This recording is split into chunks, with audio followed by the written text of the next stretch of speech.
ඔබේ නිවසට ලැබෙන විද්‍යුතයේ සංඛ්‍යාතය පාලනය කරන්නේ කොහොමද? මෙන්න මේ ප්‍රශ්නෙට උත්තරය දැන ගැනීම සඳහා මේ වීඩියෝව අවසානයේ තෙක් නරඹන ලෙස ඉල්ලා සිටිනවා.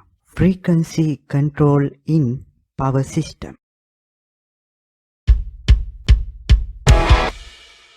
ඔබේ නිවසට ලැබෙන විද්‍යුතයේ සංඛ්‍යාතය පාලනය කරන්නේ කොහොමද? අපි මුලින්ම බලමු මේ සංඛ්‍යාතය. එහෙම නැත්නම් ඉංග්‍රීසියෙන් frequency කියන්නේ මොකක්ද කියලා. අපේ නිවසක දැල්වෙන ලබන විදුලි පහනක් ගන්නකො බල්බ් එකක්. මේ බල්බ් එක එක දිගට දැල්වෙන ආකාරයෙන් අපිට පෙන්වත් මේ තප්පරයට 50 වාරයක් නිවෙනවා පත් වෙන ආකාරයට තමයි ආලෝකයේ වීදීම සිද්ධ කරන්නේ. තප්පරයට 50 වාරයක් නිවෙනවා පත් වෙන ආකාරයෙන් ආලෝකයේ වීදීම සිද්ධ කරනවා කියන්නේ අපි පාවිච්චි කරනු ලබන power system එකේ standard frequency අගය 50 Hz කියන එක.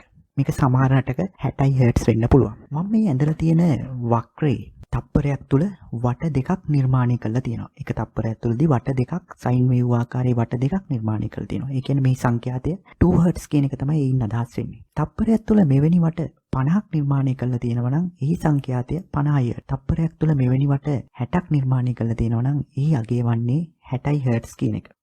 අපේ වගේ රටක පාවිච්චි වන power system එකේ standard frequency අගය වන්නේ 50 Hz. සමහර රටවල් වල standard frequency අගය 60 Hz. ඇත්තටම frequency කියන්නේ අපි වාක්‍යයක් හැටියට කිව්වොත් the number of cycles made per second by an alternating quantity is called frequency. මේ frequency කියන එක මනින්නේ hertz වලින් සංකේතවත් කරන්නේ simple f වලින්. මෙතන මේ alternating quantity කිව්වේ ප්‍රත්‍යාවර්ත වෝල්ටීයතාව සහ ප්‍රත්‍යාවර්ත ධාරාව. ඒ කියන්නේ voltage එක සහ current එක කාලයත් එක්ක වෙනස් වෙන ආකාරය. ඒ කියන්නේ voltage එක කාලයත් එක්ක පස්තාරයක් ඇන්දොත් තප්පරයකට වට 50ක් නිර්මාණය කරනවා. ඒ වගේම ධාරාව තප්පරයක් තුළ වට 50ක් නිර්මාණය කරනවා.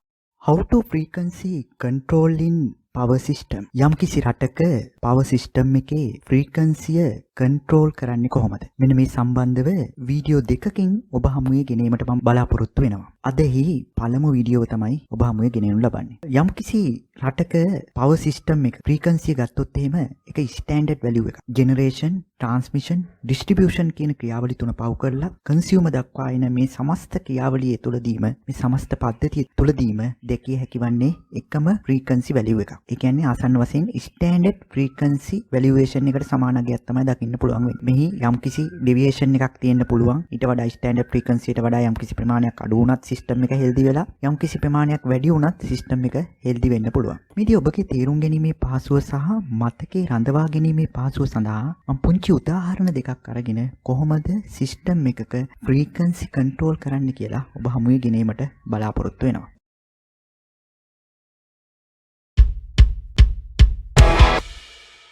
මුලදී මම ඉස්සෙල්ලම ගන්නවා තරාදියක්. අපි හිතමු තරාදියක දෙපැත්ත බැලන්ස් කියලා. දෙපැත්ත බැලන්ස් නම් හරියටම දෙපැත්ත බැලන්ස් අවස්ථාවේදී කටුව තියෙන්නේ ස්ටෑන්ඩඩ් ෆ්‍රීකවන්සි අගය කියලා හිතන්නකො. ඒ කියන්නේ අපේ වගේ රටක නම් 50 හර්ට්ස් කියලා හිතන්න. එතකොට මේ තරාදිය එක පැත්තට මම දානවා ජෙනරේෂන් එක. ඒ කියන්නේ විද්‍යුතය ජනනය කිරීම. තරාදිය අනිත් පැත්තට දානවා ඒ කියන්නේ ඉලෙක්ට්‍රිසිටි වල ඉල්ලුම. ඒ කියන්නේ ඩිමාන්ඩ් එක.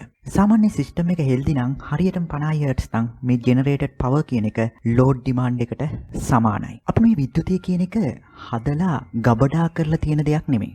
ඉල්ලුම අනුව තමයි සැපයුම ලබා දෙන්නේ. එහෙනම් හැම වෙලෙම ලෝඩ් ඩිමාන්ඩ් එකට හරියන ජෙනරේෂන් එකක් තමයි අපි සිද්ධ කරනු ලබන්නේ. දැන් මම පුංචි ප්‍රායෝගික උදාහරණයක් ගන්නවා. හිතන්නකෝ යම්කිසි රටක අපි වගේ රටක කියලා හිතන්නකෝ හවස. ඒ කියන්නේ අපි ඉර බැහැගෙන යන ටයිම් එකේදී. ඒ කියන්නේ අඳුර වැටිගෙන එනකොට හවස 6 ඉඳන් රාත්‍රී 7 වගේ ටයිම් එකක් ගන්නකො. එහෙනම් මෙන්න මේ වගේ අවස්ථාවක යම්කිසි විනාඩි 10ක 15ක ටයිම් එකක් අරගත්තොත් මෙන්න මේ ටයිම් එකේදී අපේ මෙන්න මේ කියන පවර් ඩිමාන්ඩ් එක ඒ කියන්නේ අපි එක ගෙදරක සමහරට අපි අපේ ගෙදර බල්බ් එක පත්තු කරනවා. අපේ ගෙදර ටීවී එක දානවා. මේ විදිහට විනාඩි 10ක් 15ක් ඇතුළත ගෙවල් ලක්ෂ ගානක මේ විදිහට ඉලෙක්ට්‍රිසිටි පාවිච්චිය බල්බ් දානවා, ටීවී දානවා මේ විදිහට ඉලෙක්ට්‍රිසිටි පාවිච්චිය වැඩි වුණොත් මොකද වෙන්නේ? අන්න ඒ අවස්ථාවේදී මේ තරාදියේ අර කියන ඩිමාන්ඩ් පැත්ත පල්ලෙහාට යනවා. මේක අපි අඳුරගන්නේ කොහොමද? මෙන්න මේ වෙලාවේ සිස්ටම් එක. ඒ කියන්නේ මේ යම්කිසි රටක මේ පවර් සිස්ටම් එක පාලනය කරනු ලබන සිස්ටම් කන්ට්‍රෝල් සෙන්ටර් එකට. එහෙම නැත්නම් මේ විදුලිය නිෂ්පාදනය කරනු ලබන පවර් ස්ටේෂන් වලට තමන්ගේ ෆ්‍රීකවන්සියේ අඩුවීමක් දක්නට ලැබෙනවා. 50 හර්ට් ස්ටෑන්ඩඩ් අගයක් කියලා කිව්වොත් 49 ගණන් වලට අඩුවීමක් සිද්ධ වෙනවා. අන්න එහෙනම් මෙන්න මේම ඒ කියන්නේ if power demand is greater than power production frequency will fall. ඒ කියන්නේ ස්ටෑන්ඩඩ් ෆ්‍රීකවන්සි එකට වඩා ෆ්‍රීකවන්සි අඩුවීමක් සිද්ධ වෙනවා. ඒක තරහදියෙන් දැක්කොත් මෙන්න මේ ආකාරයෙන් තියෙනවා. එහෙනම් මෙහෙම තියෙන තරහදී ආයේ කොහොමද අපි අර ජෙනරේෂන් එකයි ඩිමාන්ඩ් එකයි බැලන්ස් කරලා මේක 50 Hz වලට ගන්න නම් මොකද්ද කරන්න ඕනේ? අපි අනිවාර්යෙන්ම අර ඩිමාන්ඩ් කියන එක අපිට කන්ට්‍රෝල් කරන්න බෑ. අපි යුටිලිටි එක නම් අපි පවර් සිස්ටම් එක නම් අපිට පාරිභෝගිකයාගේ ඩිමාන්ඩ් එක කන්ට්‍රෝල් කරන්න බෑ. එහෙනම් අපි අනිවාර්යෙන්ම ඊට සරිලන්න ජෙනරේෂන් එක වැඩි කරන්න ඕනේ. එහෙනම් මේ අවස්ථාවේදී අනිවාර්යෙන්ම පවර් ස්ටේෂන් ඒ කියන්නේ යම්කිසි පවර් ස්ටේෂන් එකක සමහරලාට එයා ෆුල් ලෝඩ් දුවන්නේ. එයා අඩු ලෝඩ් එකක දුවන්නේ. පාර්ෂල් ලෝඩ් දුවන්නේ. එහෙනම් එයා සමහරලාට මිනිමම් ලෝඩ් නම් ඉන්නේ. එයා එහෙම නැත්නම් මැදාගේකට හෝ ෆුල් ලෝඩ් අගයකට ගන්න පුළුවන්. එහෙම නැත්නම් අලුතෙන් සමහර නවත්තලා තියෙන පවර් ස්ටේෂන් ස්ටාර්ට් කරලා එහෙම නැත්නම් රජයේ තියෙන ගවර්න්මන්ට් එකේ පවර් ප්ලාන්ට් වලට හැර ප්‍රයිවට් පවර් ප්ලාන්ට් වලින් හරි ඉලෙක්ට්‍රිසිටි අරගෙන අපි මේ ජෙනරේෂන් එකයි ඩිමාන්ඩ් එකයි එක තැනකට අරගෙන මේ ෆ්‍රීකවන්සිය අර කිව්ව 49.5යි 50.5යි කියන රේන්ජ් එකට කොහොම හරි ගේන්න ඕනේ. එහෙම නැත්නම් මේ පවර් සිස්ටම් එකේ බිඳ වැටීමක් සිද්ධ වෙන්න පුළුවන්. එහෙනම් අපි මෙන්න මේ කියන අවස්ථාවේදී කියන්නේ හවස 6-7 වගේ ටයිම් වලදී අපේ වගේ රටක මෙන්න මේ කියන ක්‍රියාවලිය සිද්ධ වෙන්න පුළුවන්. ඒ වගේම අපේ වගේ රටක හිතන්නකෝ රාත්‍රී 10 විතර වුණා කියලා. රාත්‍රී 10-12 වගේ ටයිම් වලදී අපේ වගේ රටවල් වල අනිවාර්යයෙන්ම අර ලයිටින් ලෝඩ් එක හින්දා ආපු ඩිමාන්ඩ් එක ක්‍රමයෙන් අඩු වෙනවා. ඒ කියන්නේ මිනිස්සුන්ගේ පාවිච්චිය අඩු වෙනවා. මිනිස්සු අර ලයිට් ඕෆ් කරනවා, ටීවී ඕෆ් කරනවා. අන්න එතකොට පවර් ප්‍රොඩක්ෂන් කියන එක ග්‍රේටර් දෑන් වෙනවා පවර් ඩිමාන්ඩ් එකට වඩා.